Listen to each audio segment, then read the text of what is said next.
चलिए बढ़ते अब आगे। दिल्ली में पीएम मोदी ने भगवान बुद्ध से जुड़े पवित्र अवशेषों की अंतर्राष्ट्रीय प्रदर्शनी का उद्घाटन किया।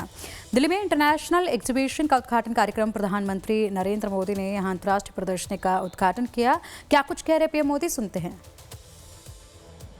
आज उसी ऐतिहासिक नगर परिसर में हम अपने इतिहास की एक आध्यात्मिक और पुण्य गाथा को जोड़ रहे हैं। साथियों, यहां आने से पहले मैंने विस्तार से इस ऐतिहासिक प्रदर्शनी को देखा।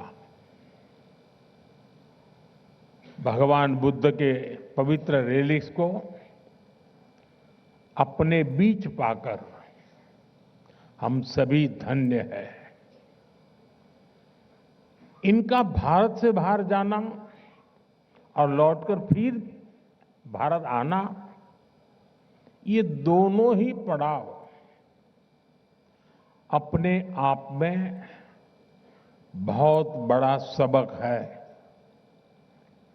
सबक ये है कि गुलामी सिर्फ राजनीतिक और आर्थिक नहीं होती। गुलामी हमारी विरासत को भी तबाह कर देती है। भगवान बुद्ध के पवित्र रेलिक्स के साथ भी यही हुआ। गुलामी के कालखंड में इन्हें भारत से छीना गया और तब से करीब 125 साल तक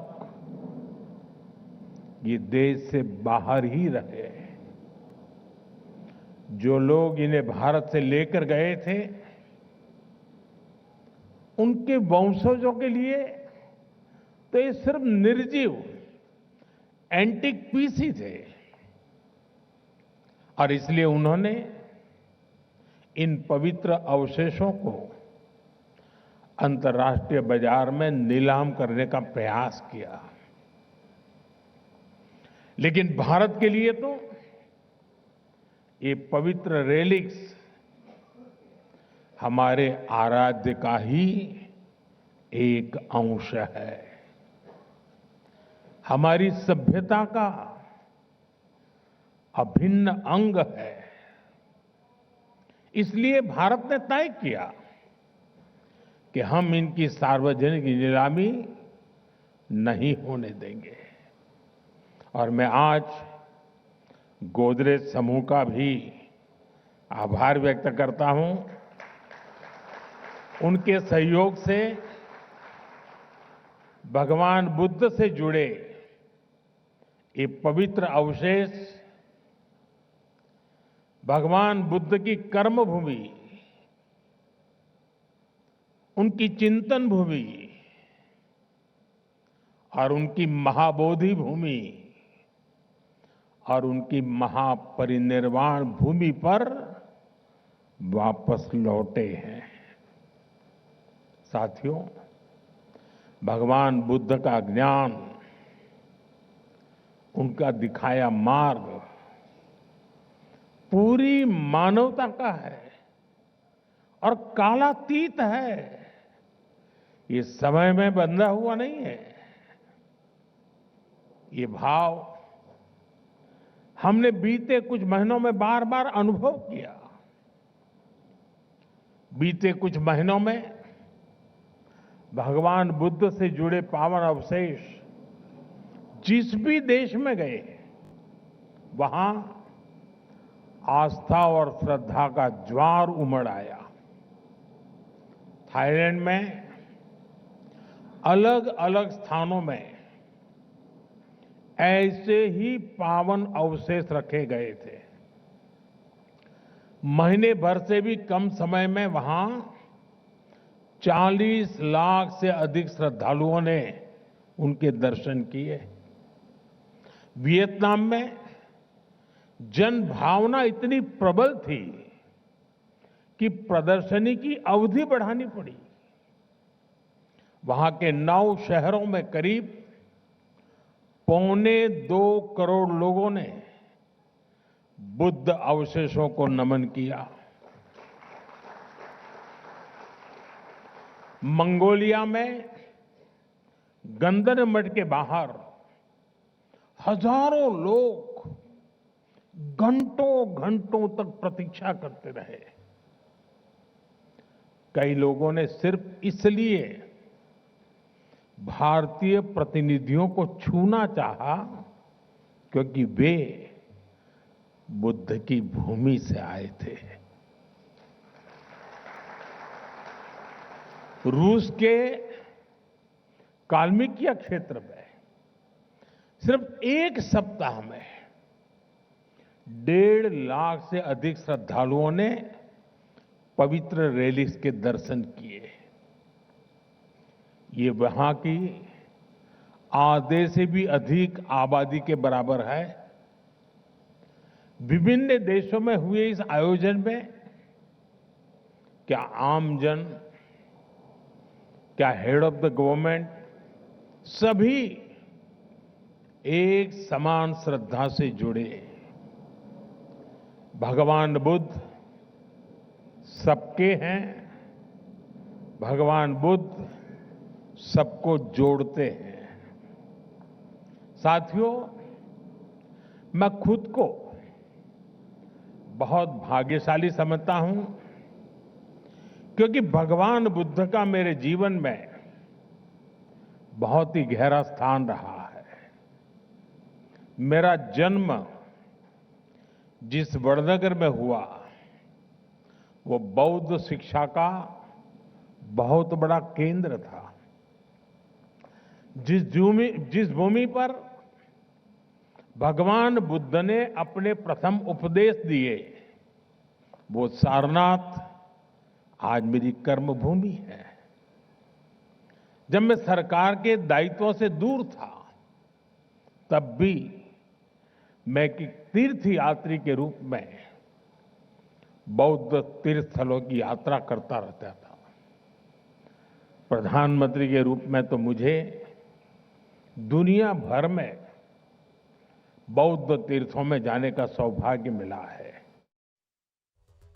मेरा प्रयास रहा कि मैं भगवान बुद्ध की विरासत का एक प्रतीक वहां के लोगों के बीच में जोड़ करके लौटूं।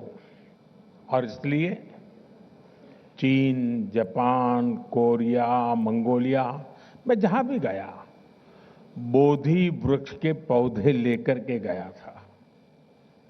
आप कल्पना कर सकते हैं जिस हिरोशिमा पर, उस हिरोशिमा शहर को एटम बम ने तबाह कर दिया था, वहां के बॉटनिकल गार्डन में बोधि वृक्ष का होना मानवता के लिए कितना बड़ा मैसेज बना है। साथियों, भगवान बुद्ध की हमारी ये साझा विरासत इस बात का भी प्रमाण है कि भारत सिर्फ पॉलिटिक्स, डिप्लोमेसी और इकोनॉमी से ही नहीं जुड़ता, बल्कि हमारा जुड़ाव कहीं गहरा है। हम मन और संवेदनाओं से जुड़े हैं। हम आस्था और अध्यात्म से भी कनेक्टेड हैं। साथियों, भारत केवल भगवान बुद्ध के पावन अवशेषों का संरक्षक नहीं है, बल्कि उनकी परंपरा का जीवंत वाहक भी है। पिपरवा, वैशाली, देवनी मोरी और नागार्जुन कोंडा जैसे प्राप्त भगवान बुद्ध से जुड़े अवशेष बुद्ध के संदेश की जीवित उपस्थिति है। भारत ने इन अवशेषों को साइंस और अध्यात्म हर रूप में संभाला है, सहेजा है। साथियों, भारत का ये भी निरंतर प्रयास रहा है कि दुनिया में बौद्ध विरासत से जुड़े भी स्थान हो, जो भी स्थान हो, उनके विकास के लिए हम यथासंभव योगदान दे सके। जब नेपाल में आए भीषण भूकंप ने प्राचीन स्तूपों को नुकसान पहुंचाया तो भारत ने उसके पुनर्निर्माण में सहयोग दिया।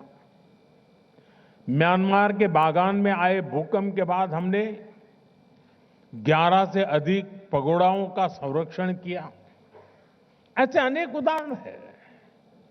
भारत में भी बौद्ध परंपरा से जुड़े स्थानों और अवशेषों की खोज और उनके संरक्षण का काम निरंतर चल रहा है।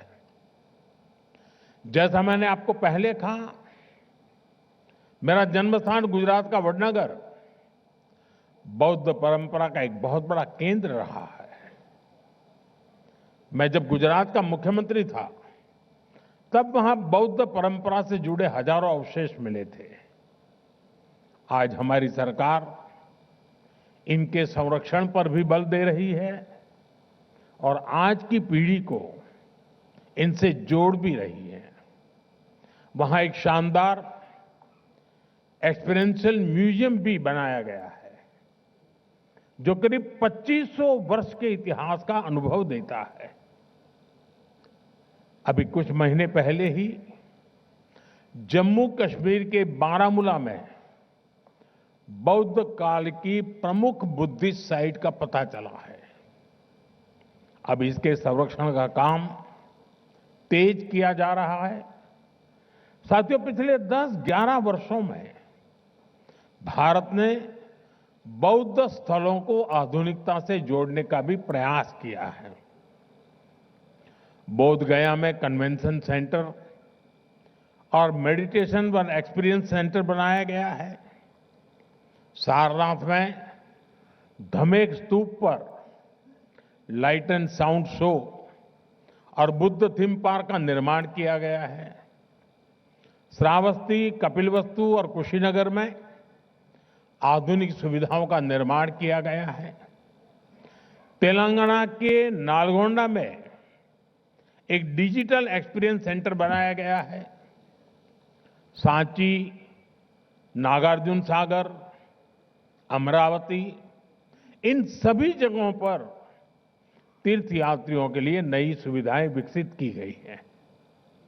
आज देश में एक बौद्ध सर्किट बनाया जा रहा है ताकि भारत के सभी बौद्ध तीर्थ स्थलों की आपस में बेहतर कनेक्टिविटी हो और दुनिया भर के तीर्थयात्रियों को आस्था और आध्यात्म का एक बेहतरीन अनुभव मिल सके। साथियों, हमारा प्रयास है कि बौद्ध विरासत सहज रूप से आने वाली पीढ़ियों तक पहुंचे। वैश्विक बौद्ध शिखर सम्मेलन, वैशाख और आषाढ़ पूर्णिमा जैसे अंतर्राष्ट्रीय आयोजन के पीछे यही सोच है। आप सभी जानते हैं कि भगवान बुद्ध के अभिधम, उनकी वाणी, उनकी शिक्षाएं मूल रूप से पाली भाषा में है। हमारा प्रयास है कि पाली भाषा सामान्य जन तक पहुंचे। क्लोजिंग